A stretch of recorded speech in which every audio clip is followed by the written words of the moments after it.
오늘 창세기 24장 10절에서 27절의 말씀을 가지고 영향력이라는 제목으로 함께 은혜를 나누고자 합니다. 오늘 본문은 아브라함이 그의 아들 이삭의 아내, 다시 말해 그의 며느리감을 구하는 내용입니다. 아브라함은 이미 나이가 많아 늙었고 그의 아내 사라도 죽은 후였습니다. 그러다 보니 그가 직접 며느리감을 알아보기보다는 그의 집 모든 소유를 맡은 나이가 지긋한 종을 시켜서 아들의 며느리감을 구해오게 하죠. 마치 보디발의 집에서 가정 총무를 맡았던 요셉 같은 느낌의 종이었다라고 생각하시면 조금은 이해가 쉬울 것 같습니다. 그런데 단순히 며느리감을 구해오는 게 아니라 조건이 있었어요. 그 조건은 지금 아브라함과 이 종이 함께 거주하고 있는 가나안 지방의 여인이 아니라 아브라함이 나왔던 자신의 고향, 자신의 족속에게로 가서 이삭의 아내를 구해오라는 내용이었습니다. 자, 창세기 24장 3절에서 4절 말씀 같이 읽어보겠습니다. 내가 너에게 하늘의 하나님, 땅의 하나님이신 여호와를 가리켜 맹세하게 하노니 너는 내가 거주하는 이 지방 가나안 족속의 딸 중에서 내 아들을 위하여 아내를 택하지 말고 내 고향 내 족속에게로 가서 내 아들 이삭을 위하여 아내를 택하라. 아멘. 아브라함은 이 일에 종으로 하여금 그의 자신의 허벅지 밑에 손을 넣게 합니다. 이 같은 행위는 고대 근동에서 가장 강력하고 엄중한 맹세를 할 때 취하는 어떤 자세로서 그 엄숙한 맹세인 만큼 만약에 이 약속을 깨트릴 경우 불복종할 경우 저주를 받게 되리라는 어떤 경고의 메시지까지도 담겨 있었습니다. 그리고는 하나님이신 여호와를 가리켜 맹세하게 하는 거죠. 왜 이렇게까지 했느냐? 100세에 얻은 아들의 아내감, 자신의 며느리감이다 보니까 그를 찾아오는 일이 아브라함에게 굉장히 중요한 일이었습니다. 그런데 단순히 그것으로만 그치는 게 아니라 단순히 하나밖에 없는 독자의 아내를 100세에 얻은 독자의 아내를 얻는 것뿐만 아니라 하나님께서 주신 약속의 후사를 잇는 일이었기 때문에 그는 그 당시에 가장 엄숙한 약속의 어떤 방법 그리고 거듭 하나님이신 여호와를 가리켜 맹세하게 했던 일이었다라고 하는 거예요. 그래서 하나님의 약속의 후사를 잇는 일이다 보니까 당시에 어떤 성적으로 문란했던 가나안 이방 여인이 아니라 자신이 나왔던 고향, 자신의 족속에게로 가서 며느리감을 구해오라고 한 것이죠. 그래서 여호와 하나님의 이름으로 맹세한 이후에 이 노종은 주인의 고향인 하란으로 향합니다. 그리고 그곳에서 어떻게 이삭의 아내감 그리고 아브라함의 며느리감을 구하는 일이 이루어졌는가를 기록한 것이 오늘 본문의 내용입니다. 그렇다면 오늘 본문을 통해서 깨달을 수 있는 영적인 교훈이 무엇인가 두 가지로만 좀 살펴보고 싶은데, 첫 번째는 이 엄중한 주인의 요구에 반응하는 종의 모습을 좀 살펴보고 싶습니다. 지금 아브라함이 거주하고 있는 가나안 땅에서 하란까지는 당시의 어떤 이동의 속도로 약 20일 정도가 소요되는 정도의 거리였습니다. 그곳까지 무사히 갈 수 있을지, 들짐승부터 도적대까지 온갖 위험이 도사리고 있을 이 여정 속에 무사하게 갈 수 있을까? 또 무사히 간다고 해도 주인의 아들의 아내감을 구해온다는 것은 결코 쉬워 보이지 않는 일이죠. 왜 우리나라에도 중매는 잘못 서면 뺨이 석대다 이런 말이 있잖아요. 그리고 그곳까지 어찌 간다고 할지라도 어떻게 주인의 며느리감을 구해온다고 해도 그 여인이 주인의 마음에, 이삭의 마음에 아니면 아브라함의 마음에 들지 안 들지도 사실은 알 수 없는 일이죠. 굉장히 어려운 일이었다라고 하는 거예요. 부담은 엄청 크고 어디서부터 어떻게 해야 될지 모르겠는 굉장히 중차대한 일이었다라고 하는 거예요. 게다가 지금 이 일을 아브라함이 맡긴 종도 나이가 지긋하게 들어있는 상태입니다. 쉽지 않은 일이지만 어떤 젊은 패기로 의욕적으로 할 수만은 없는 일이기도 했다라고 하는 거예요. 그런데 이 노종은 이런 일련의 과정 속에서 일어날 수 있는 부분에 대해서 아브라함에게 좀 더 구체적인 질문들을 하게 됩니다. 만약 여인을 찾았는데 그 여인이 따라오지 않으면 어떻게 할까요? 이런 구체적인 내용들을 아브라함과 논의하고 아브라함께 묻고 그리고 주인의 명령을 따라서 메소포타미아로 가게 되는 겁니다. 그런데 그곳에 도착하자마자 그가 한 게 뭐죠? 하나님 앞에 기도를 드립니다. 도착하자마자 뭘 했다고요? 하나님께 기도를 드렸다고요. 마치 그의 주인 아브라함이 그렇게 했던 것처럼 그도 하나님 앞에 도착하자마자 기도합니다. 여호와여, 오늘 내게 순조롭게 만나게 하사 내 주인 아브라함에게 은혜를 베푸소서. 여인에게 내가 물을 좀 달라고 할 텐데 그 여인이 내게도 물을 주고 내가 구하지도 않은 내 낙타에게도 물을 주는 여인이 있다면 하나님께서 예비하신 우리 주인의 아들의 아내, 우리 주인의 며느리감인 줄 하나님께서 예비하신 여인인 줄 알겠습니다 라고 기도하는 거예요. 굉장히 구체적으로 기도하죠. 말씀을 한번 읽어보겠습니다. 창세기 24장 12절에서 14절까지 말씀이 좀 긴데 다음 페이지까지 있어요.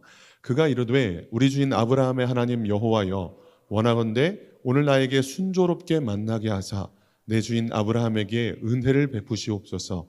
성중 사람의 딸들이 물 기르러 나오겠사오니 내가 우물 곁에 서 있다가 한 소녀에게 이르기를 청하건대 너는 물동이를 기울여 나로 마시게 하라 하리니 그의 대답이 마시라, 내가 당신의 낙타에게도 마시게 하리라 하면 그는 주께서 주의 종 이삭을 위하여 정하신 자라. 이로 말미암아 주께서 내 주인에게 은혜 베푸심을 내가 알겠나이다. 아멘. 제가 청년 사역을 하면서 해외 선교를 여러 번 다녀왔습니다. 그런데 그때마다 이 해외 선교 총괄을 하시는 목사님들이 계셨어요. 담임 목사님을 모시고 간 적도 몇 번 있었고 또 다른 목사님을 총괄로 전체 책임자로 모시고 간 적도 있었습니다. 그런데 이 영적 전쟁의 최전방에서 제가 총괄로 갔던 적이 있었어요. 인도네시아 선교를 갔던 때였는데 그 전에는 이제 전체 총 책임자 목사님이 계시다 보니까 저는 제가 맡은 일만 했으면 됐습니다. 그런데 막상 제가 총 책임으로 간 선교다 보니까 너무 부담이 되는 거예요. 하나님이 은혜를 주셔야 되는데, 하나님이 이 영적인 공격 가운데서 우리를 지켜주셔야 되는데, 우리 청년들이 은혜를 받아야 할 텐데, 이곳에 보내신 하나님의 뜻이 아름답게 이루어져야 할 텐데, 그리고 돌아가야 할 텐데, 막 그 수많은 생각들, 수많은 걱정들이 막 제 어깨를 막 짓누르는 거예요. 생각이 너무 많은 거예요. 조금 있으면 잠시 후면 이제 첫 예배가 드려지게 되고 그곳에서 또 좋은 말씀을 전해야 되는데 이 말씀을 통해 하나님의 은혜가 흘러가야 되는데 우리 청년들뿐만 아니라 그곳에 있는 그 인도네시아 학생들에게도 복음이 전해져야 될 텐데 막 이런 부담과 걱정들이 막 제 어깨를 짓누르는 거예요. 근데 그곳에서 제가 할 수 있는 게 뭐가 있었을까요? 기도밖에 할 수 있는 게 없는 거예요. 그래서 다른 청년들은 다 예배를 준비하고 뭐 찬양 준비 그 뒤에 있을 프로그램들을 준비하고 막 분주하게 준비하고 있는데 저는 그 자리에서 잠깐 나와서 이미 어둑어둑해진 밖으로 나와서 밤하늘 쳐다보면서 계속 기도밖에 할 수 없었습니다. 하나님 도와주세요. 하나님 은혜 주세요. 하나님 우리를 지켜주세요. 이곳에 우리를 보내신 목적을 이루고 돌아갈 수 있도록 지켜주세요. 그냥 그 기도 제목을 계속 반복해서 기도를 했던 것 같아요. 거기 계속 이렇게 뺑뺑 돌면서 계속 반복해서 기도하고 하나님의 은혜를 구했습니다. 그렇게 일주일간의 선교의 일정을 무사히 마칠 수 있었어요. 그런데 오늘 본문의 아브라함의 종도 마찬가지입니다. 그는 물론 아브라함의 집에서 모든 것을 맡은 종이었죠. 그러나 지금까지는 아브라함이라는 책임자가 있었고 주인이 있었고 자신은 자신에게 맡겨진 일만 감당하면 됐었습니다. 근데 지금은 자기가 총책임자예요. 이곳에서 도대체 어디서부터 시작을 해야 될지, 어디서 수소문을 하고 어딜 가서 누구에게 물어보고 도대체 어떤 사람을 우리 주인 아브라함이, 우리 주인의 아들 이삭이 마음에 들어 할까? 하나부터 열까지 걱정되는 것들 추성이에요. 부담스러운 것들 뿐입니다. 그런데 이 아브라함의 종도 이 부담스러운 일 앞에서 먼저 자신의 인간적인 방법, 이렇게 하면 좋겠다. 아까 하란까지 20여일이 걸리는 거리라고 했잖아요. 가는 중에 얼마나 많은 생각을 했을까요? 이렇게 하면 될까? 이런 방법을 사용해 볼까? 아마 어쩌면 수많은 고민들과 생각들이 그로 하여금 더 많은 부담과 걱정들을 하게 했을지도 모릅니다. 그런데 그가 오자마자 했던 것, 인간적인 방법을 다 사용하다 안 되니까 기도했던 게 아니라 그가 오자마자 그 땅에 도착하자마자 했던 게 뭐라고요? 하나님 앞에 기도하는 것이었다라고 하는 거예요. 하나님의 도우심을 구하며 하나님께서 은혜 베풀어 주시기를 구했다는 거예요. 그것도 구체적으로, 또 분명하게. 이 일이 하나님께로부터 나왔다는 고백을 할 수밖에 없는 방법으로 기도하는 겁니다. 우리가 생각해도 내가 물을 좀 달라고, 웬 처음 보는 사람이 갑자기 나도 지금 힘들지만 오늘 하루 너무 피곤해도 또 물 기르러 가야 돼? 그것도 여자의 몸으로. 그렇게 물 기르러 왔는데 웬 처음 보는 사람이 자신한테 나도 물 좀 달라고 얘기하는 거예요. 그런데 그런 사람에게 마시라고 먼저 내주고 당신의 낙타를 위해서도 내가 물을 깃겠습니다 라고 먼저 선뜻 이야기하는 여인이 과연 있을 수 있겠느냐라고 하는 거예요. 누가 봐도 이런 일이 있다면 이건 정말 기도의 내용들을 하나님께서 역사하신, 하나님께서 보내주신 사람이구나라고밖에 고백할 수 없는 거죠. 결국 기도를 하는 것, 또 그 기도를 어떻게 하느냐, 보다 구체적으로 하나님께서 하셨다라고밖에 말할 수 없는 기도의 내용으로 그는 하나님 앞에 구하였다라고 하는 거예요. 제가 자주 드리는 예화 가운데 하나지만 제가 감기에 걸렸어요. 근데 감기가, 요즘 감기가 물론 되게 독하기도 하지만 아무리 독해도 보통 한 2주 정도면 거의 낫잖아요. 그런데 내가 감기를 낫게 해달라고 기도한 거예요. 그런데 2주가 지나서 나았습니다. 그럼 이건 기도에서 하나님께서 응답으로 낫게 하신 건가요? 아니면 나을 만한 정도의 시간이 지났으니까 나은 건가요? 물론 하나님께서 기도해서 낫게 하셨을 수도 있죠. 하지만 제가 지금 드린 이 질문의 요지는 그거예요. 보다 분명하게 하나님이 하셨다라고밖에 고백할 수 없는 더 구체적이고 디테일한 기도가 필요하다라고 하는 거예요. 오늘 우리가 읽어봤지만 이 아브라함의 종이 기도했던 내용을 보면 누가 봐도 하나님이 보내신 사람이 맞구나, 하나님의 역사가 맞구나라고 고백할 수 있도록, 분명하게 구별지을 수 있도록, 구분할 수 있도록 그는 기도했다라고 하는 거예요. 그리고 하나님께서 어떻게 역사하시죠? 그의 기도가 채 끝나기도 전에 하나님은 하나님의 사람을 보내십니다. 창세기 24장 15절에 16절 말씀 우리 같이 읽어보겠습니다. 말을 마치기도 전에 리브가가 물동이를 럭개에 메고 나오니 그는 아브라함의 동생 나홀의 아내 밀가의 아들 부두엘의 소생이라. 그 소녀는 보기에 심히 아리답고 지금까지 남자가 가까이 하지 아니한 처녀더라. 그가 우물로 내려가서 물을 그 물동이에 채워가지고 올라오는지라. 아멘. 아멘. 그의 기도가 채 끝나기도 전에, 그의 부르짖음이 채 끝나기도 전에 우리 하나님께서 응답하셨는 줄 믿습니다. 이런 은혜가 사랑하는 우리 가재울 성천교회 성도님들의 삶에도 가득하시길 주님의 이름으로 축원합니다. 주님의 이름으로 축원합니다. 여러분, 쉬운 일이든 쉽지 않은 일이든 무슨 일을 만나든 우리 주님께 기도하실 수 있기를 바라요. 기도로 그 문제를 돌파하시기를 바랍니다. 막막하고 어렵기만 한 일이라도 하나님의 은혜를 구하며 보다 구체적으로 하나님께서 일하실 수 있도록 기도하시길 바랍니다. 그때 우리 하나님께서 응답하실 줄 믿습니다. 오늘 본문을 통해서 깨달을 수 있는 두 번째 교훈은 영향력이에요. 영향력. 오늘 말씀의 제목이기도 하죠. 오늘 본문에 나오는 아브라함의 노종은 어디서 기도를 배웠을까요? 서두에도 말씀드렸습니다만 그는 아브라함의 집에서 모든 소유를 맡을 만큼 아브라함에게 신임을 얻은 종이었습니다.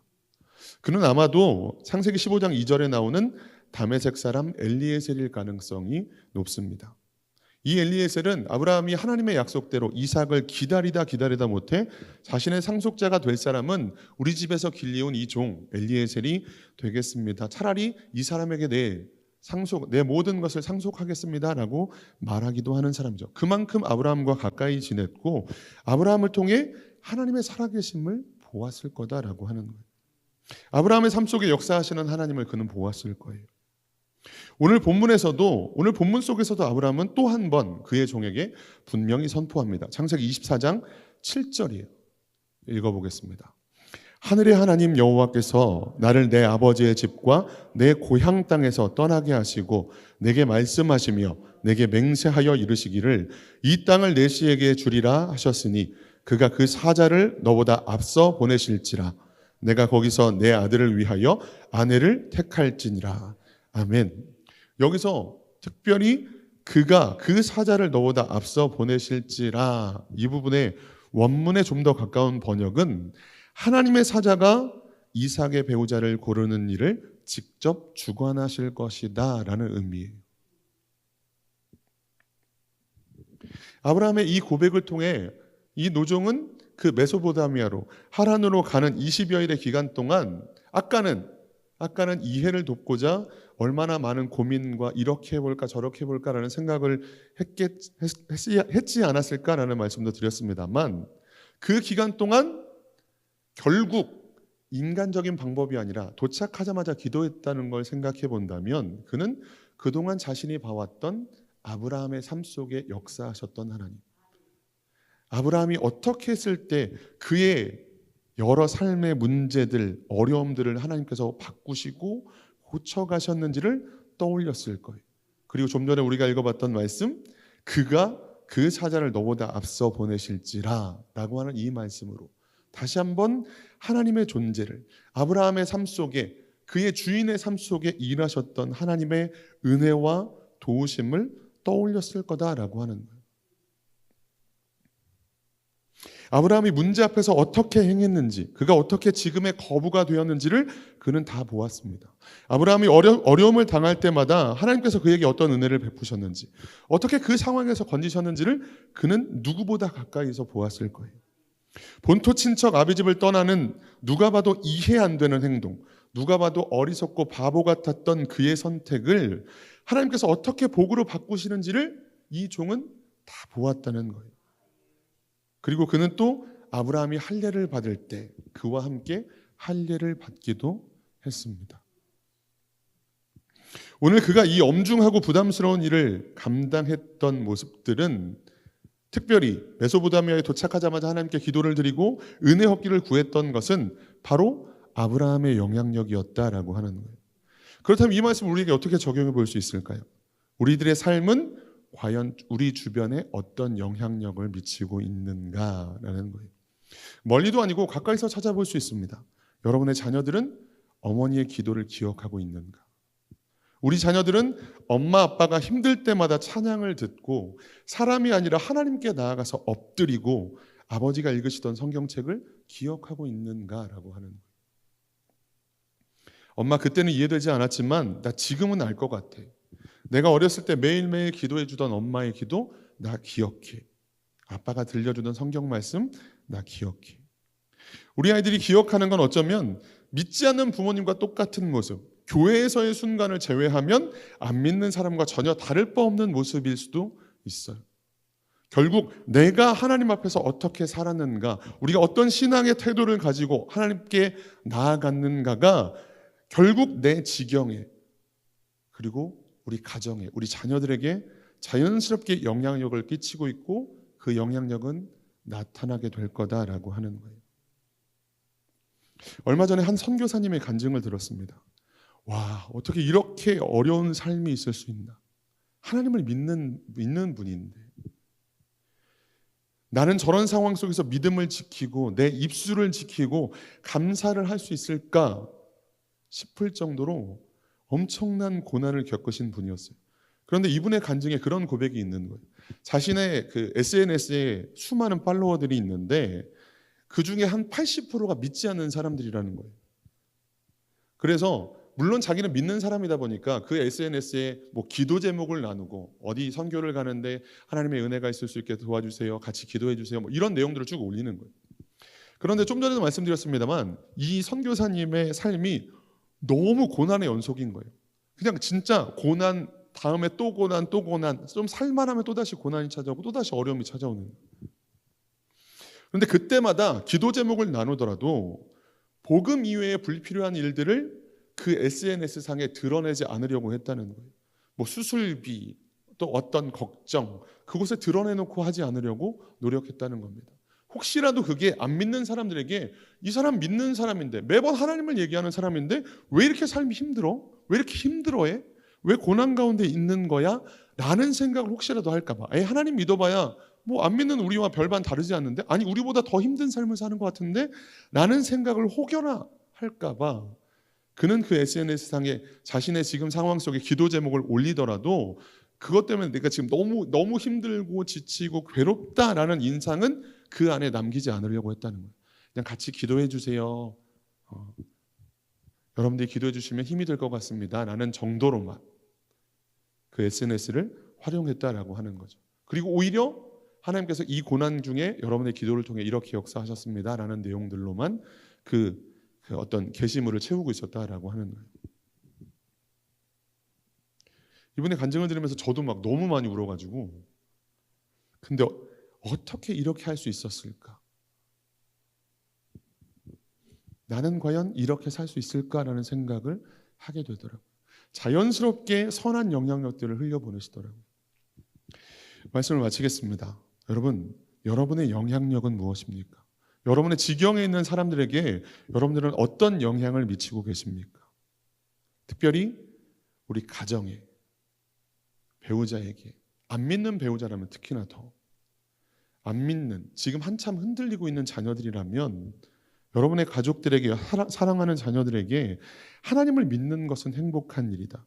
하나님을 따라가는 길은 고난이 있을지언정 세상에 줄 수 없는 평안이 넘치는 길이다. 과연 보여주고 계시냐는 거예요. 교회는 와요. 예배는 드려요. 그런데 그 순간을 제외하면 안 믿는 부모님과 전혀 다르지 않는 모습이라면, 조금 아프면 예배를 빠지고 어떤 일이 있으면 자연스럽게 예배가 뒷전으로 밀리는 모습들이 그 또한 우리의 영향력이 되어서 우리의 지경에 자녀들에게 흘러가고 있다는 거예요. 여러분, 요즘 학생들은 시험 기간이면 예배를 안 드리는 게 너무 자연스러운 시대가 되었습니다. 학원보다 예배가 뒷전에 밀리는 시대가 되었어요. 그게 그 아이들이 믿음이 없어서 그렇다라고 말하기 이전에 결국 부모 세대들이 만들어낸 거예요. 공부해야지 어디가. 너 지금 시험 기간 아니야? 라는 말들로. 제가 아는 어떤 분은 자녀들을 교육할 때 공부를 되게 잘하는 아이들이에요. 여러분, 얼마나 부모로서 감사합니까? 시키지 않아도 알아서 숙제를 하고 시키지 않아도 알아서 공부를 하는 아이들이 얼마나 감사해요. 그런데 이분은 항상 자녀들에게 뭘 시키셨냐면 그날 공부하기 전에 성경을 한 장씩 꼭 읽게 하셨던 거예요. 구약 한 장, 신약 한 장. 그래서 성경을 읽고 나서 공부를 하도록 그렇게 가르쳤다는 거예요. 근데 밖에서 일을 보고 딱 들어왔는데 공부를 하고 있는 자녀들을 보면서 항상 물어보시는 거예요. 성경은 읽었니? 말씀은 읽었니? 안 읽었다고 하면 그 공부하는 걸 다 내팽개치고 너 말씀 안 읽고 공부해봐야 잘 될 수 없다고. 너 그런 거 필요 없다고. 그렇게 아이들을 양육하셨다는 거예요. 자녀들이 다 너무너무 하나님 앞에서 잘 자라고 좋은 유수의 대학에 유학을 간 그런 이야기들을, 그런 간증들을 들어본 적이 있습니다. 여러분, 결국 우리가 영향을 미치는 거예요. 우리 자녀들에게 자연스러운 믿음의 영향, 선한 영향력을 미치게 되는 것이다라고 하는 거예요. 만약 이 노종이 다메섹 사람 엘리에셀이 맞다면 그는 하나님과 상관없는 사람이었던 거죠.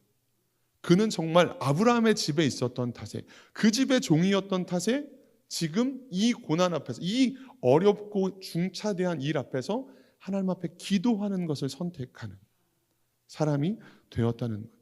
그는 지금까지는 자기 주인의 간증의 어떤 산 증인이었을지는 모르겠지만 이제는 내 하나님의 역사, 내 삶의 역사하신 하나님을 경험하는 순간이 되었다라고 하는 거예요.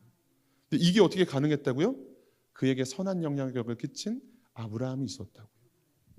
우리 자녀들이 지금은 흔들릴지 모르고 아직 하나님을 인격적으로 만나지 못해서 방황하고 있을지 모르지만, 그러나 우리의 삶을 통해, 우리의 신앙의 모습을 통해 선한 영향이 흘러간다면 결국 언젠가 기억하게 될 거예요. 그 어려움 앞에서, 너무나 막중한 임무 앞에서 그곳에서 우리 할머니는, 우리 엄마는, 우리 아빠는 그때 기도하셨어. 그때 하나님께서 이렇게 도와주셨어. 맞아 그러셨던 것 같아. 그때 어떻게 기도하셨지? 이렇게 기도하셨어. 내가 봤을 때는 기도해도 달라지는 것 같지 않아도 계속 기도하시더니 마침내는 하나님께서 받고 가셨던 것 같아. 이게 뭐라고요? 선한 영향력이라고. 우리의 영향력이 되어야 한다라고 하는 겁니다.